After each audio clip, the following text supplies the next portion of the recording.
Compact cars have sort of taken a sales hit during the pandemic, but it looks like they're poised for a comeback. This is one of the latest entrants, the all-new 2024 Subaru Impreza. Before we get too deep into this review, do us a favor, hit like and subscribe below to get all of our latest content. When the Impreza hatchback goes on sale in a few weeks, it will have a lot of things in its favor. First of all, price. It starts right around $23,000, which is a few $1,000s less than a Honda Civic or Mazda 3. It also has all-wheel drive, which is standard. That's a rarity in the class. Usually you'll have to pay extra for it, like with the Mazda 3, but most don't even offer it as an option. So if you live in weather-prone states or you're just one of those outward-bound shoppers, this could be the exact car you've been looking for.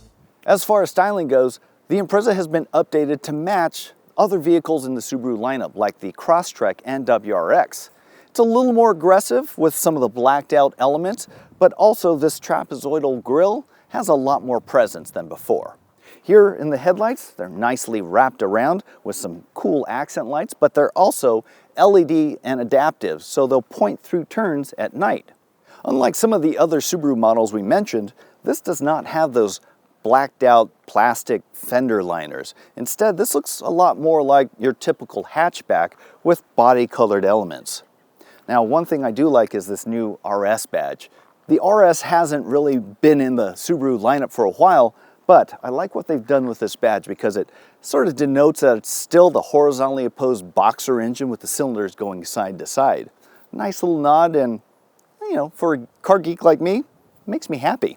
Now, Subaru knows its active customers really well, and they also know that they're going to be putting bicycles and kayaks on top of this like any Subaru should. So they made it easy with these pop-open anchor points to put on a number of racks, and to make that even easier, you can access them with a handy step up here so you can get all the way across the roof. That is smart design that is cued into their clients. Further back, we have these nicely flared out fenders that denote a little more sporty stance and also gives it just a little more visual excitement. Here in the back hatch, we have these blacked out spoilers and a nice wraparound taillight. On the whole, I think the Impreza is really well designed and fits well into Subaru's lineup. But let me know what you think in the comments below. Does it draw you in as much as it does for me? Or would you opt for something like a Honda Civic or Mazda 3 instead? The Impreza is offered with a choice of two engines. The base engine is a 2-liter 4-cylinder that makes 152 horsepower. This top RS model gets the 2.5-liter engine that's good for 182 horsepower. All of these come with a continuously variable transmission. Sorry, no manual anymore, but all-wheel drive is standard throughout the line. Fuel economy estimates put this top RS model right around 29 miles per gallon for combined city and highway driving. If you get the base model, which is less powerful, you're only getting 1 mpg, so it's slated to return 30 mpg in combined driving. When you consider the fuel economy and added power of the 2.5-liter engine, to me, that solves the question. I would definitely get the 2.5 over the 2.0, but let us know in the comments below what you would get. Would you go for the base 2.0 or step up to the 2.5? Right off the line, acceleration is pretty good. The response is right there, which is pretty not typical of a continuously variable transmission. Now, those CVTs also tend to drone a little bit under moderate acceleration, which is also the case here, but lay into the throttle a little more and it simulates some shifts to kind of break up the monotony of that groan of the engine. Another thing about this RS model is it comes with paddle shifters, so you have a little more control over those gear ratios. Now, it functions pretty much like any paddle shifter, downshift on the left, upshift on the right. Even though they're simulated downshifts on the continuously variable transmission, they feel good and they're pretty well spaced, especially, say, second, third, and fourth gears when you're using it and having fun. Now, if you're not interested in having fun with the paddle shifters, they also come in really handy when you're coming down hills and want to use some engine braking to slow you down. Now, once you're past that and you're accelerating, this RS with 182 horsepower has plenty. Even drivers who are inclined to more sporty driving dynamics will find it pretty good. Now, it's sporty, but not a sports car. If you want more performance, you're going to be better served by the WRX. So on a curvy road like this, it's really not just adequate, it can actually be pretty fun.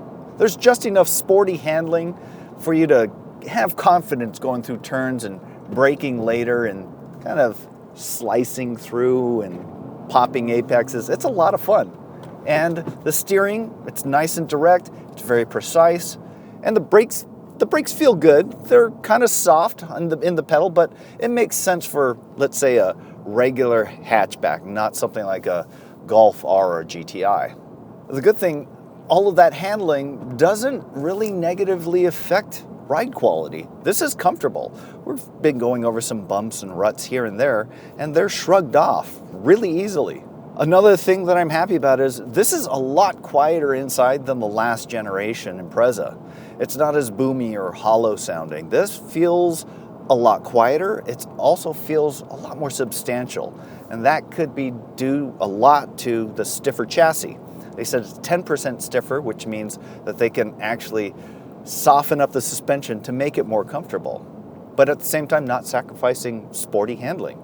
So overall, I can feel the improvements in this Impreza. They're not major jumps forward, but little incremental hops here and there add up to a much better car overall. Visibility is good for me. In some of the tighter left turns, this roof pillar here isn't obstructing my view, and the view at the back is pretty good. The headrests of the rear seats kind of get in the way, but that's really not a problem. Compared to something like a subcompact SUV, the view at the back is much, much better. When it comes to driving dynamics and, let's say, driving pleasure, I think this is pretty close to the Honda Civic.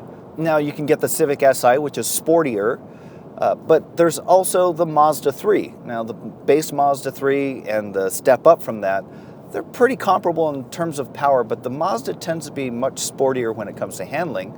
But of course, you're going to have the payback of a stiffer ride. So this finds a delicate middle ground that I think will appeal to a lot of shoppers. Just like the exterior design, the interior design falls right in line with the newest Subaru models. In fact, I think if you were to sit behind the wheel of this, you might have a hard time figuring out which Subaru you're actually in. And that's not a bad thing. It's modern, but it still has an approachable, kind of traditional layout. You have analog gauges, but you do have this nice 11.6-inch infotainment screen. Now that comes with the Sport and the RS models. The base model will give you two 7-inch dual screens instead. Materials quality is about what you'd expect from the class. It's not quite as nice as the Mazdas, but it's pretty close to the Honda Civics in a lot of ways.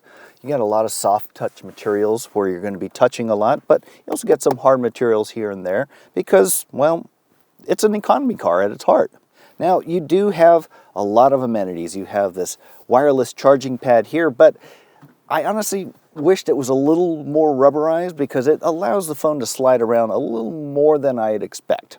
Here you have some piano black, which I'm still not a fan of, but it's small and I haven't had any harsh reflections coming off of it yet. You do have some heated seats, and the controls are right here in these kind of old school switches. Cup holders are kind of moderate in size, but Subaru is quick to point out that there are tons of space for the larger Nalgene and hydration bottles that a lot of hikers and bikers use. Right here, a very large center armrest bin, and a nice little shelf here for other accessories. Door pockets here are also accommodating for the larger drink bottles, and a little bit of space for your personal effects as well. Now you'll notice that these seats are a little racier than normal. That's because this is the RS model with these red accents here. Personally, I like them a lot. The seats themselves are supportive and kind of firmly padded, but in the few hours I've been driving, I found them comfortable and easy to find that optimal position for me. As far as the infotainment system goes, this huge screen is a lifesaver. These buttons are nice and huge, and it's easy to use while you're driving with just a quick glance, and the reactions are pretty quick. I like the layout here too because they give you physical buttons for more commonly used things for climate, volume, and tuning. It means you don't have to dig through menus to get to the primary controls. Another good thing too is when you have all the climate running down here, it stays down there, so it's in a consistent position, so you might actually be able to control some stuff without even looking. Of course, this is only part of the whole equation, so let's check out the back seats.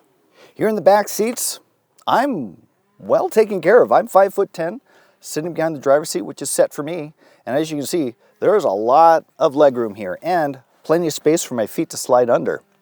Headroom, I'm got about an inch, maybe 2 inches before I start hitting the headliner. So I think a 6-footer might actually be okay back here for maybe shorter trips. Helping matters, you have a USB-A and a USB-C ports here for charging only. And materials quality is what you expect. It's harder plastics for durability since you're probably going to be putting kids back here. Behind the rear seats, we have 20.4 cubic feet of cargo space. That's just about 4 cubes or so smaller than the Honda Civic, but it's comparable to the Mazda 3. Underneath the floor, you have fairly moderately sized bin here for other stuff that maybe you don't want out in the open.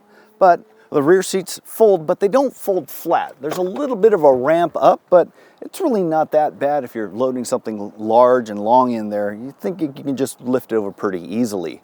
Once those seats are folded, you have 56 cubic feet of cargo space. So you should be able to get a ton of stuff in here, as well as your dogs. All right, we've spent some time with this Impreza, and I have to say, it's pretty freaking good. But let's see how it stacks up against the competition. As far as price goes, they start right around $23,000 and max out with a starting price around $28,000. That's several $1,000s less than a Honda Civic or Mazda 3. Now, the big difference here is this comes standard with all-wheel drive. The Mazda 3 offers it, and if you want something else, you're going to have to step up to something like the Volkswagen Golf R, which is well past $40,000. So this makes perfect sense if you're in a weather-prone region, if you're into outdoor activities, you're a biker, you're a kayaker. I mean, these cars are designed specifically for you. When it comes to fuel economy, it's not quite as good as the Honda Civic, but let's face facts. This is all-wheel drive, so you've got to take a little bit of a penalty there. It's also more fun to drive, so there's some payoff there too. So even though your choices are limited for hatchbacks as well as sedans in this class that are all-wheel drive, that doesn't diminish in any way that this is an excellent choice if you're an outward-bound customer. So, for my book, if you need an adventurous, fun little vehicle that has a lot of versatility and flexibility, this is it. It outperforms the Civic and the Mazda 3 in those categories. But what do you think? Which car would you go for? Let us know in the comments below. And that's it for us from beautiful Central California. Thanks for watching, and don't forget to hit like and subscribe. We'll see you next time.